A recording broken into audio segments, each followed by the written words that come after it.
बसंत पंचमी क्या एक पर्व है या कलंक, कालिक सनातनियों के मुंह पर है, जो विधर्मियों द्वारा पोती गई है, यह कहकर कि तुम्हारे माता पिता चरित्रहीन थे। जी हाँ, अगर आप ये मानते हैं कि ऐसा कुछ हुआ, जो ब्रह्मा जी की पुत्री हैं सरस्वती, तो ये सबसे बड़ी मूर्खता, सबसे बड़ा भ्रम है जो कि विधर्मियों द्वारा रचा गया और आप उसमें फंस गए। जैसा कि हमने पिछले साल भी अपने इस बसंत पंचमी की वीडियो में कहा था कि बसंत पंचमी एक पंचमी का त्योहार नहीं था।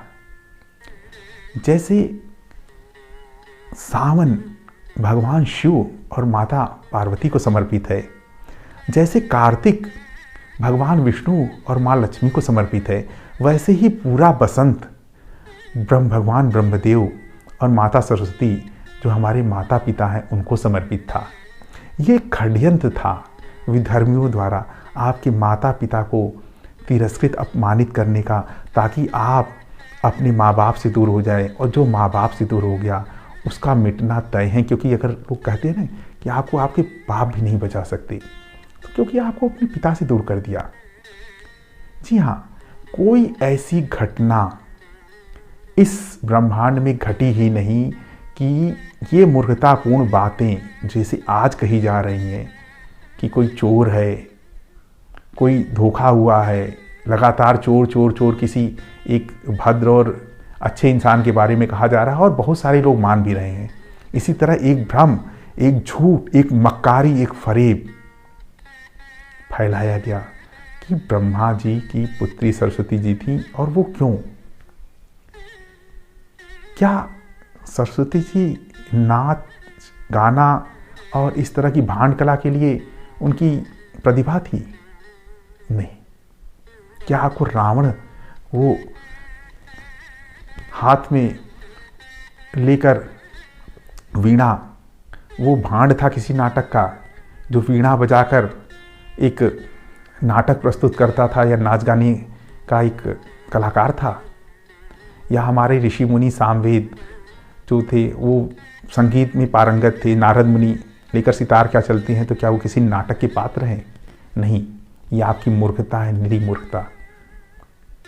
आज जो पतन हुआ है सनातन संस्कृति और हिंदुओं का, वो केवल और केवल इस वजह से है, उन्होंने वैदिक सभ्यता संस्कृति के कर्णधार अपने पिता भगवान ब्रह्मदेव को छोड़ दिया।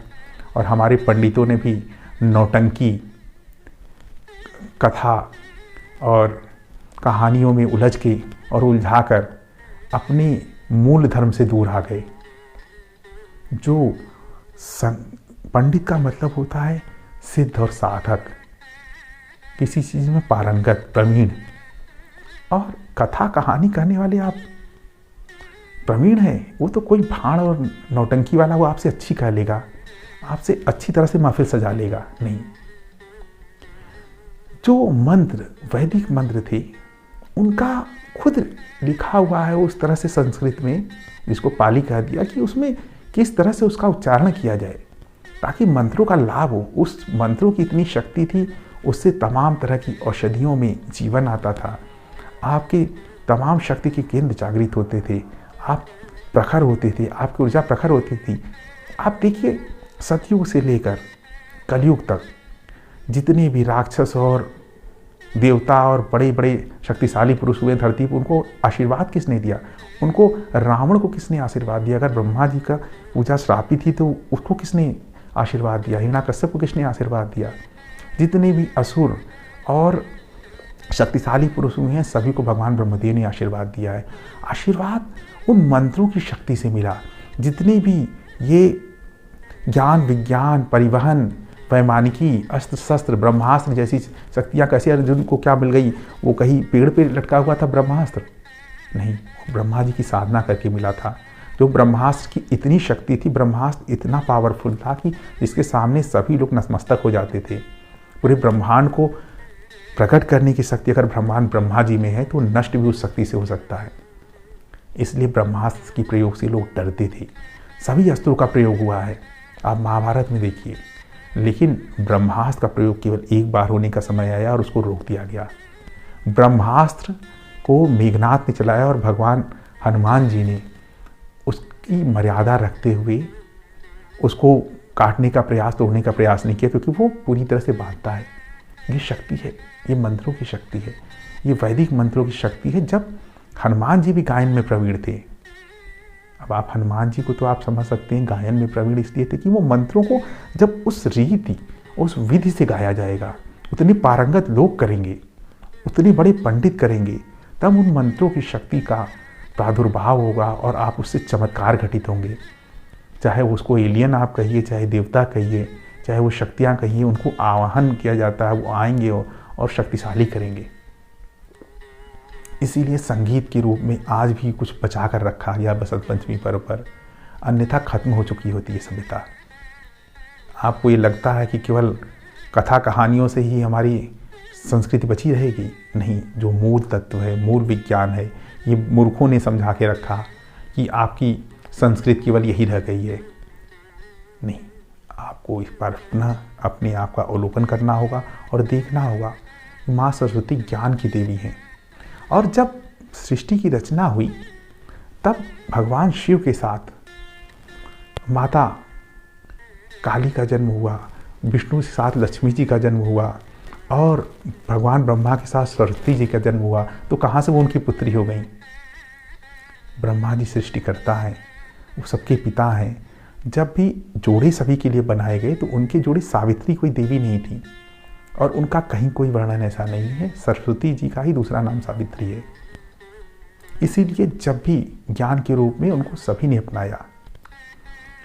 तो आज माँ सरस्वती की आराधना वास्तव में तभी हमारे लिए संभव है जब भगवान ब्रह्मदेव को हम वो स्थान फिर वापस दिलाएंगे, और भगवान ब्रह्मदेव को नहीं, हम अपने पिता को स्थान दिलाएंगे, खुद को वो स्थान दिलाएंगे, तभी हम पूरे विश्व में अपनी शक्ति का डंका बजवा पाएंगे। वरना मई सभ्यता आज भी, जो अमेरिका में सभ्यता का प्रतीक रहा है, आज फिर वो उन्नत हो गया। ऐसी ही महान ब्रह्मा जी की शक्तियों की वजह से असुरों ने ब्रह्मा जी की पूजा की, उन्होंने कभी नहीं छोड़ा। हम जो अपने आप को सनातनी हिंदू कहते हैं, उन्होंने भगवान को छोड़ दिया, अपने पिता को छोड़ दिया। कभी किसी ऋषि मुनि ने नहीं छोड़ा। सब वेद वेदांग का पाठ करते रहे, उच्चारण करते रहे, उनसे आशीर्वाद प्राप्त रहते। ब्रह्मा जी की सभा में सभी लोग गए, यहाँ तक कि ब्रह्मा जी की सभा में वर्णन है कि जो ब्रह्मा जी की सभा में ये निर्णय हुआ था कि महाभारत के होने का, कि अगर इतनी इस धरती पे पाप बढ़ गए हैं तो कैसे उसे नष्ट किया जाए। तो ब्रह्मा जी ही सारा प्रयोजन, सारा सृष्टि में क्या होने वाला है वो रचते हैं, और उनकी ही पूजा बंद हो जाएगी। ये विधर्मियों द्वारा बाद में बड़े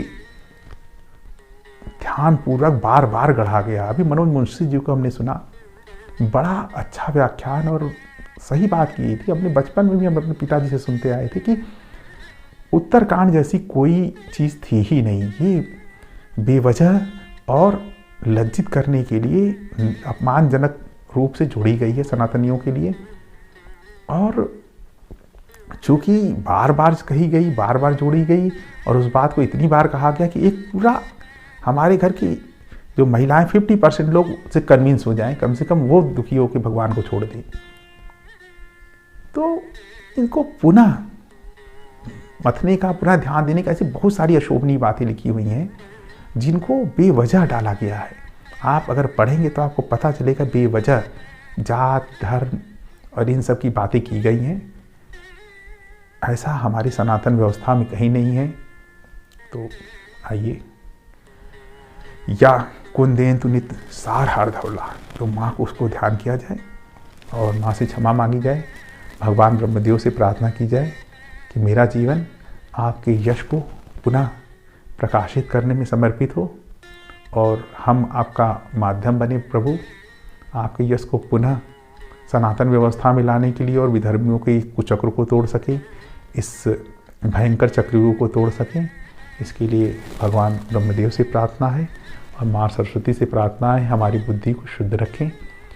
या कुंदेन तु नित सार हार धवला, या शुभ्र वस्त्राविटा, या वीणा वरदंड मंडित करा, या श्वेत पद्मासना, या ब्रह्माच्युत शंकर प्रभृति देवई सदा वंदिता, सा माम पास सरस्वती भगवती निशेष जाट्यापा। वो माँ सरस्वती है, वो शुद्ध ज्ञान है, जो कि प्रसन्न होने पर ज्ञान का वो सागर देती हैं कि आप उससे अपनी सभ्यता, संस्कृति, अपनी पीढ़ियों को प्रकाशित करके जाए। जय माँ सरस्वती, जय भगवान ब्रह्मदेव।